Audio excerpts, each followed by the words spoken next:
Here's the key on this. Don't major in minor things. If you take up major time to do minor things, I'm telling you, you'll be behind the curve constantly. Here's what we learn in sales training. What's major time and what's minor time? Here's minor time, thinking about prospects. Here's minor time, making lists of prospects. Here's minor time, keeping books on prospects. Here's minor time, going to see the prospect.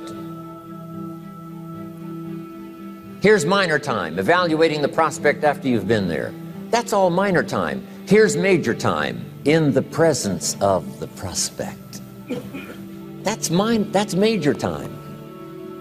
And if you took a look, if you're in sales and you took a look at a week, you'd say, my gosh, I'm spending 90% of my time on the minor stuff and so little time on the major stuff in the presence of.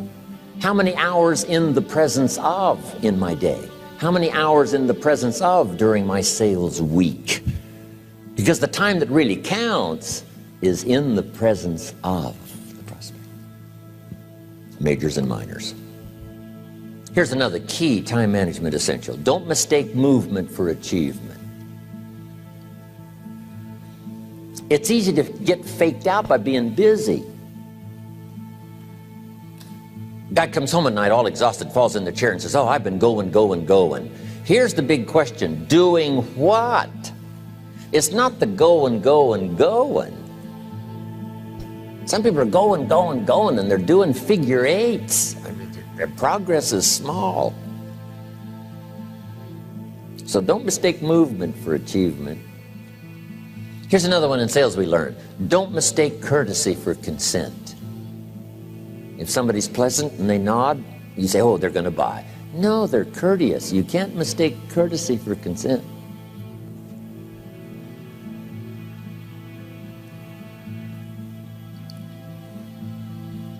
Now here's a big one, concentration. I had to learn this. All those years ago, I'm in the shower trying to compose a letter. Found it turns out to be a strange letter. So here's what I learned to do. Save the work till you get to the office. Save the work till you get to the work. Don't try to get to the office on the way to work. On the way to work, enjoy the way. In the shower, enjoy the shower. Then go to work when you get to work. I found this to be helpful. Concentration. Here's another big one. Learn to say no. I'm telling you, in such a social society we have now, it's so easy to try to be a nice person, saying yes to everything. Find yourself overloaded. Now you got to call and make the, well, gosh, you know, all the time it takes to back out of something that you said yes to too quickly. Here's what might be better. I don't think so, but if that changes, I'll call you.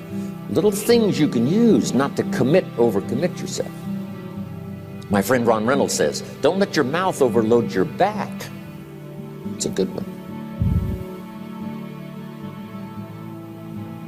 Now here's a big one on time management. When you work, when you play, don't mix the two. Don't work at play. I used to take my family to the beach and I would bring my briefcase.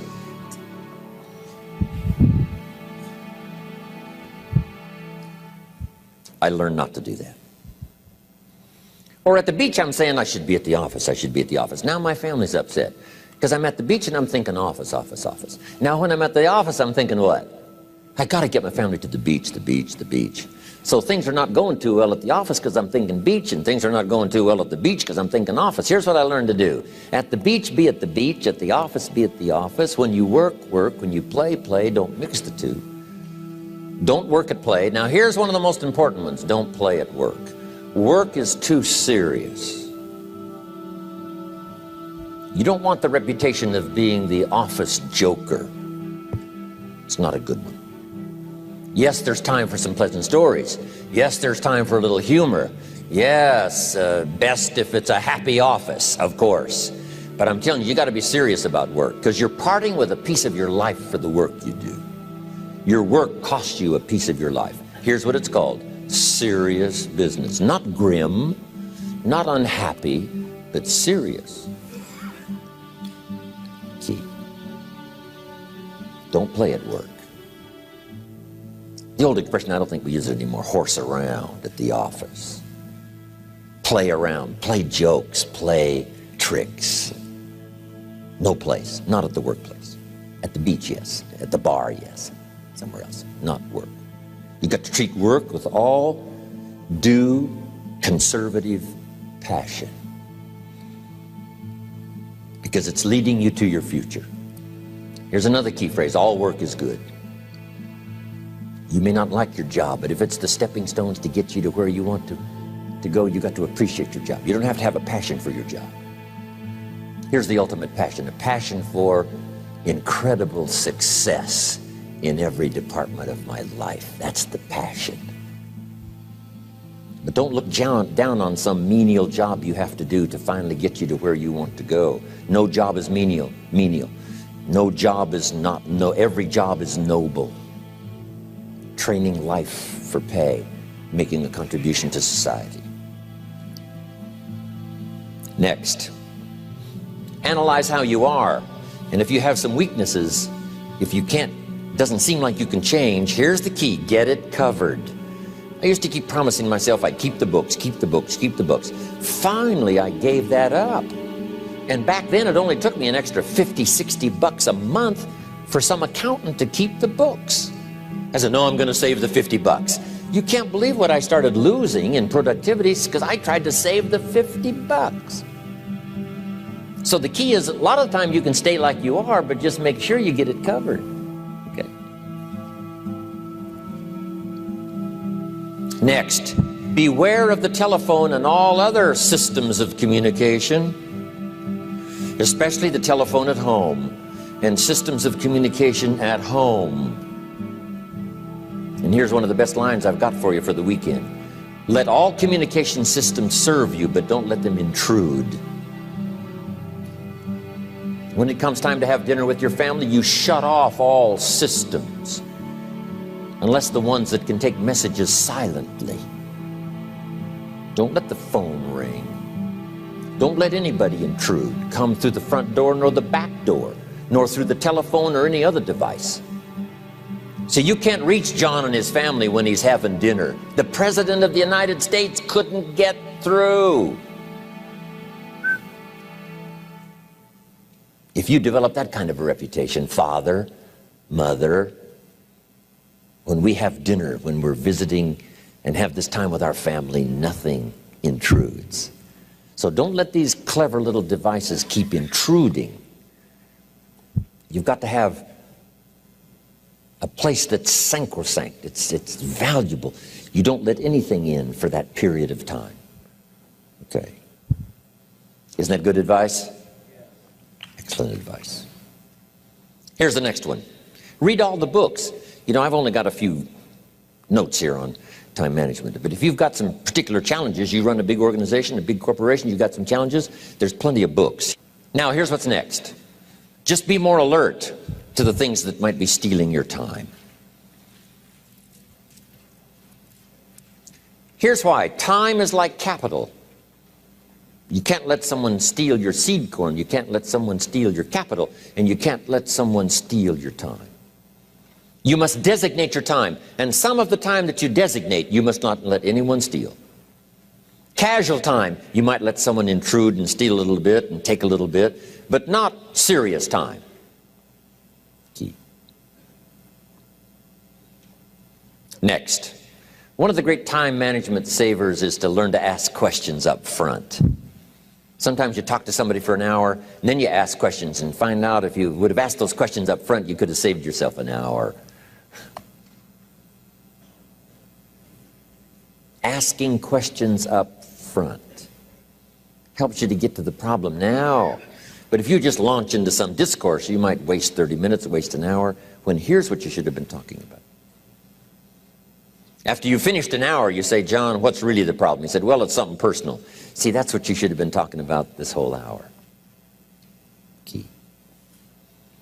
Next, learn to think on paper. And we're going to take a break. Some ways to think on paper. One, we've covered one. Solving problems. Take it out of your head and put it on paper. Another one is setting goals. Making these lists we've already started. Here's another good way to think on paper. It's a projects book.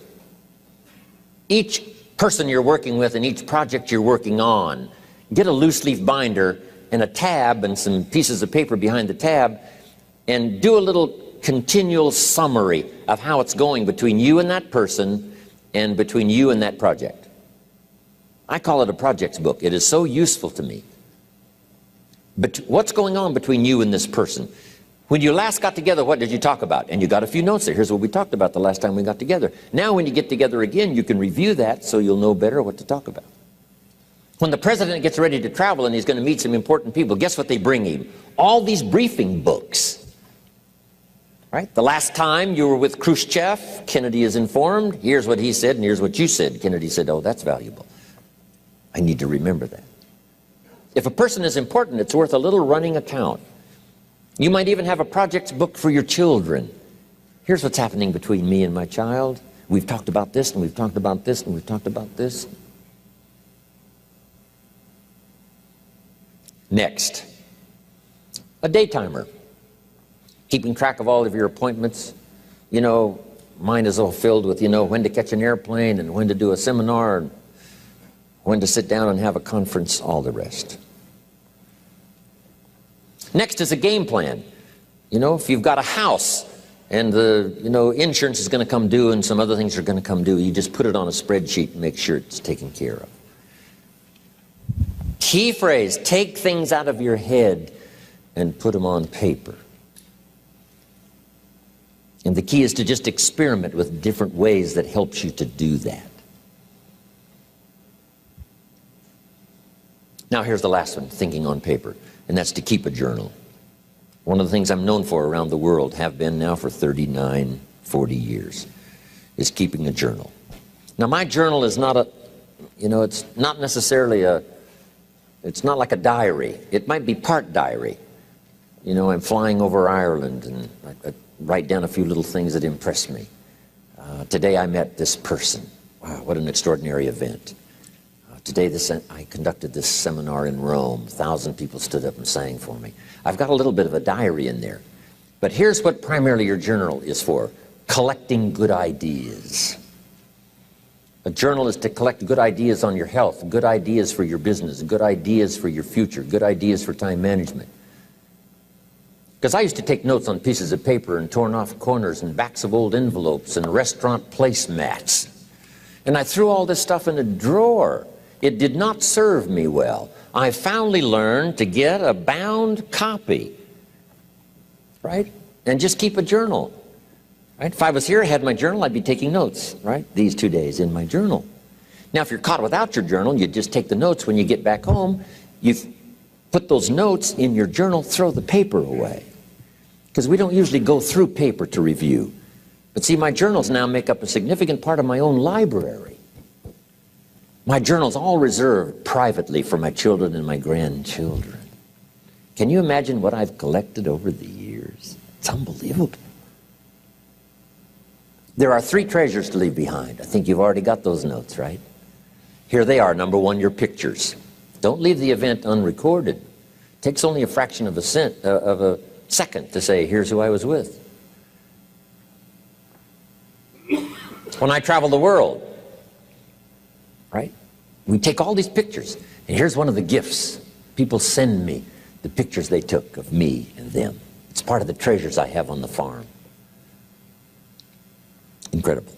A picture's worth 1,000 words to describe the scene, the emotion, what happened. Say, wow, this was an extraordinary day for me when I met these people. Here's what they told me happened to them when they went to my seminar 10 years ago. Wow, the drama comes back if you've taken the pictures. It's one of the treasures to leave behind when you go. Remember the old photographs that we have now of, 100 years ago, 70, 80 years ago, just a few photographs? What would it be like if you had thousands of photographs of the past, of your history, your mother, your father, right? Grandparents? So change all of that now for your children. Leave all your photographs as a record Here's what's next to leave behind, and that's your library. The books that changed your life, the books that changed your health, the books that rescued you from oblivion, the books that you passed on to other people, they were so exciting for you, the books that made you financially independent, the books that developed your leadership, the books that gave you wisdom to ponder when things were tough, the books that got you through the winter, the books that helped you to plant in the spring and harvest in the fall. What a treasure to leave behind. If you do that, here's what's for sure. Your books will be more valuable than your furniture.